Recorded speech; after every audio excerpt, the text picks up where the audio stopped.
L'étrange cas du Dr Jekyll et de Mr Hyde de Robert Louis Stevenson. Chapitre 1. À propos d'une porte. M. Utterson, le notaire, était un homme d'une mine renfrognée qui ne s'éclairait jamais d'un sourire. Il était d'une conversation froide, chiche et embarrassée, peu porté au sentiment. Et pourtant, cet homme grand, maigre, décrépit et triste, plaisait à sa façon. Dans les réunions amicales, et quand le vin était à son goût, quelque chose d'éminemment bienveillant jaillissait de son regard.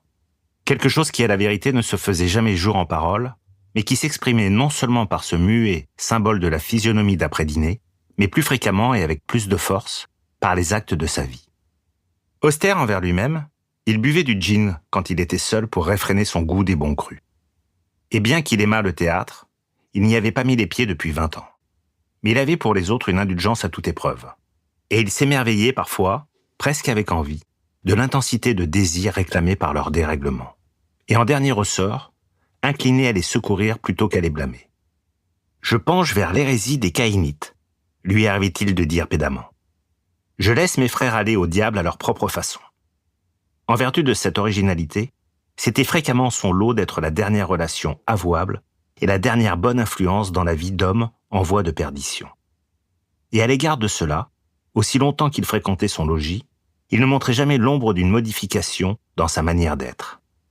Sans doute que cet héroïsme ne coûtait guère à M. Utterson, car il était aussi peu démonstratif que possible, et ses amitiés mêmes semblaient fondées pareillement sur une bienveillance universelle.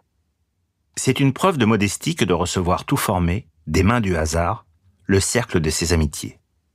Telle était la méthode du notaire. Il avait pour amis les gens de sa parenté, ou ceux qu'il connaissait depuis le plus longtemps. Ces liaisons, comme le lierre, devaient leur croissance au temps et ne réclamaient de leur objet aucune qualité spéciale.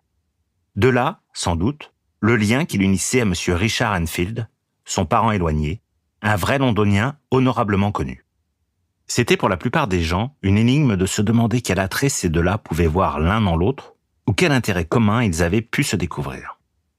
Au dire de ceux qui les rencontraient faisant leur promenade dominicale, ils n'échangeaient pas un mot, avaient l'air de s'ennuyer prodigieusement et accueillaient avec un soulagement visible la rencontre d'un ami. Malgré cela, tous deux faisaient le plus grand cas de ces sorties, qu'ils estimaient le plus beau fleuron de chaque semaine, et pour en jouir avec régularité, il leur arrivait non seulement de renoncer à d'autres occasions de plaisir, mais même de rester sourds à l'appel des affaires. Ce fut au cours d'une de ces randonnées que le hasard les conduisit dans une petite rue détournée d'un quartier ouvrier de Londres. C'était ce qui s'appelle une petite rue tranquille, bien qu'elle charriât en semaine un trafic intense. Ses habitants, qui semblaient tous à leur aise, cultivaient à l'envi l'espoir de s'enrichir encore et étalaient en embellissement le superflu de leurs gains. De sorte que les devantures des boutiques, telles deux rangées d'accords marchandes, offraient le long de cette artère un aspect engageant. Même le dimanche, alors qu'elle voilait ses plus florissants appâts et demeurait comparativement vide de circulation, cette rue faisait avec son terne voisinage un contraste brillant, comme un feu dans une forêt. Et par ses volets repeints de frais, ses cuivres bien fourbis, sa propreté générale et son air de gaieté, elle attirait et charmait aussitôt le regard du passant. À deux portes d'un coin, sur la gauche en allant vers l'est, l'entrée d'une cour interrompait l'alignement et à cet endroit même, la masse rébarbative d'un bâtiment projetait en saillie son pignon sur la rue. Haut d'un étage, sans fenêtre, il n'offrait rien qu'une porte au rez-de-chaussée et à l'étage la façade aveugle d'un mur décrépit. Il présentait dans tous ses détails les symptômes d'une négligence sordide et prolongée. La porte, dépourvue de sonnette ou de heurtoir, était écaillée et décolorée.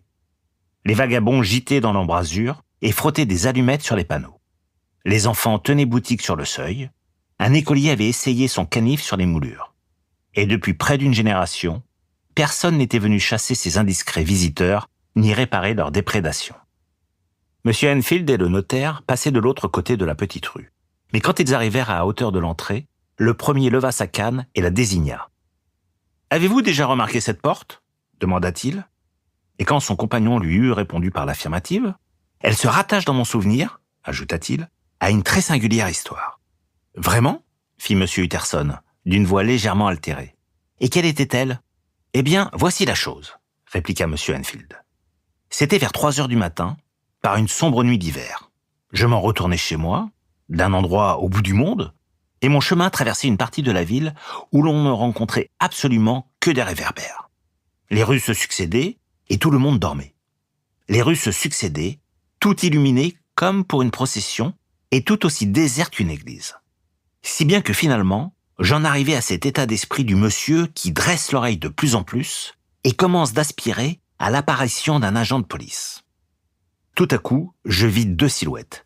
D'une part, un petit homme qui d'un bon pas trottinait vers l'est, et de l'autre une fillette de peut-être 8 ou 10 ans qui s'en venait par une rue transversale en courant de toutes ses forces.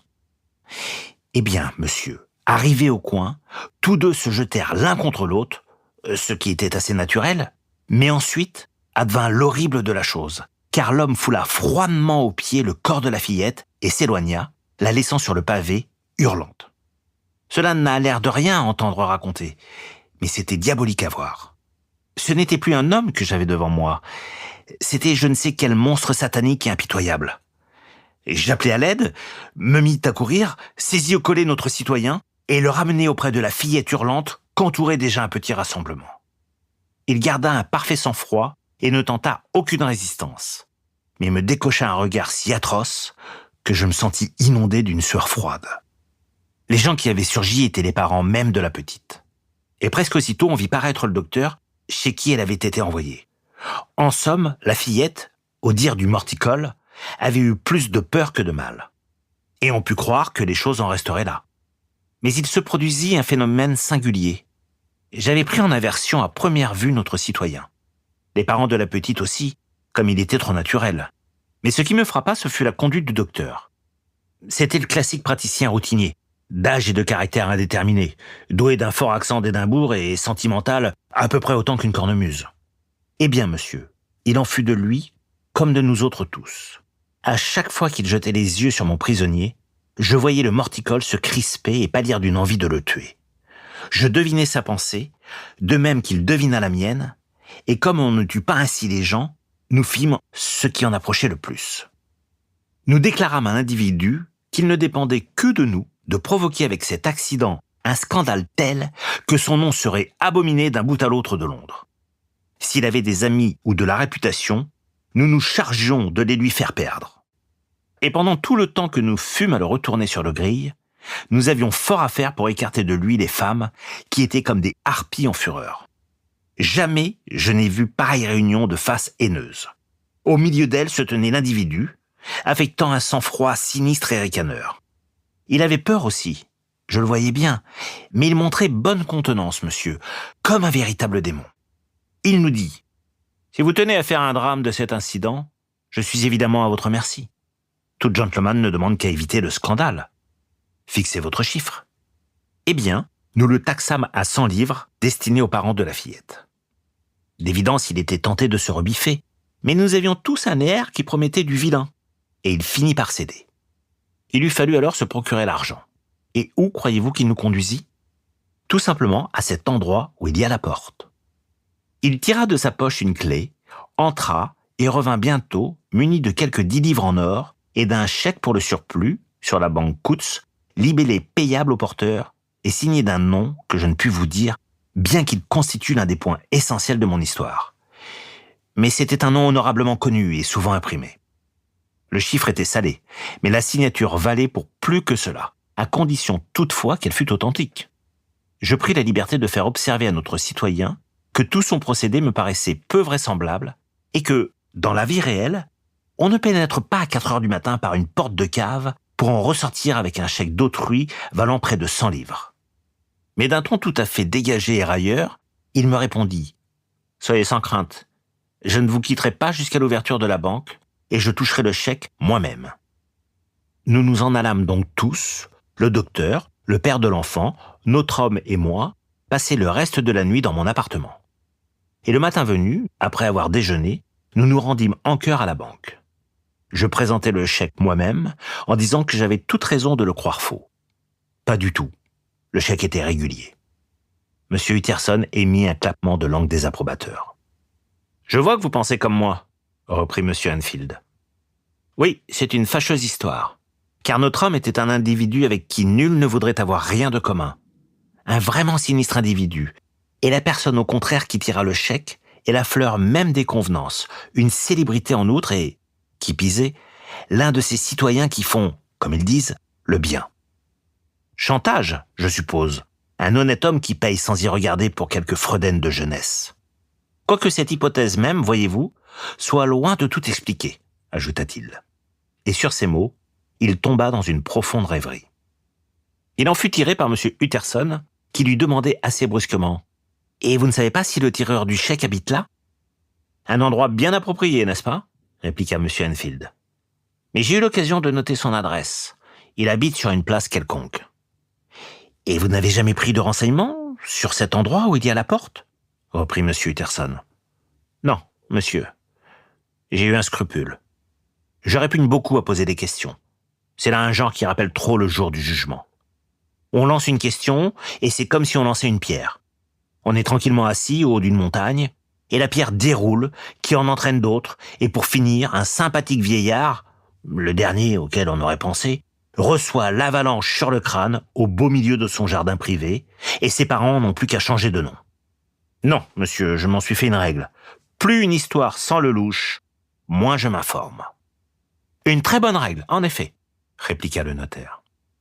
Mais j'ai examiné l'endroit par moi-même, continua M. Enfield.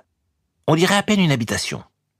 Il n'y a pas d'autre porte, et personne n'entre ni ne sort par celle-ci, sauf, à de longs intervalles, le citoyen de mon aventure.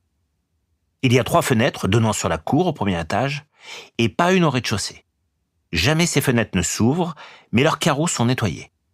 Et puis il y a une cheminée qui fume en général. Donc quelqu'un doit habiter là.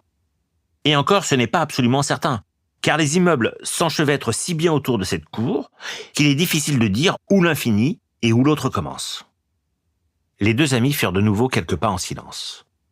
Puis, « Enfield, déclara M. Utterson, c'est une bonne règle que vous avez adoptée. »« Je le crois en effet, » répliqua Enfield. « Mais malgré cela, poursuivit le notaire, il y a une chose que je veux vous demander. C'est le nom de l'homme qui a foulé aux pieds l'enfant. »« Ma foi, » répondit Enfield, « je ne vois pas quel mal cela pourrait faire de vous le dire. Cet homme se nommait Hyde. »« fit M. Utterson. « Et quel est son aspect physique ?»« Il n'est pas facile à décrire.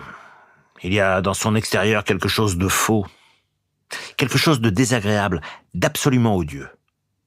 Je n'ai jamais vu personne qui me fût aussi antipathique. Et cependant, je sais à peine pourquoi. Il doit être contrefait de quelque part. Il donne tout à fait l'impression d'avoir une difformité. Mais je n'en saurais préciser le siège. Cet homme a un air extraordinaire, et malgré cela, je ne peux réellement indiquer en lui quelque chose qui sorte de la normale. Non, monsieur, j'y renonce. Je suis incapable de le décrire.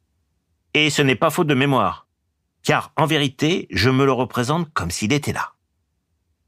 M. Utterson fit de nouveau quelques pas en silence, et visiblement sous le poids d'une préoccupation. Il demanda enfin. « Vous êtes sûr qu'il s'est servi d'une clé ?»« Mon cher monsieur !» commença Enfield, au comble de la surprise. « Oui, je sais, » dit Utterson. « Je sais que ma question doit vous sembler bizarre. Mais de fait, si je ne vous demande pas le nom de l'autre personnage, c'est parce que je le connais déjà. Votre histoire, croyez-le bien, Richard, est allée à bonne adresse. Si vous avez été inexact en quelques détails, vous ferez mieux de le rectifier. »« Il me semble que vous auriez pu me prévenir, » répliqua l'autre avec une pointe d'humeur. « Mais j'ai été d'une exactitude pédantesque, comme vous dites. L'individu avait une clé, et qui plus est, il l'a encore. Je l'ai vu s'en servir il n'y a pas 8 jours. » M. Utterson poussa un profond soupir, mais s'abstint de tout commentaire. Et bientôt, son cadet reprit. « Voilà une nouvelle leçon qui m'apprendra à me taire. Je rougis d'avoir eu la langue si longue. Convenons, voulez-vous, de ne plus jamais reparler de cette histoire. »« Bien volontiers, » répondit le notaire. « Voici ma main, Richard. C'est promis. »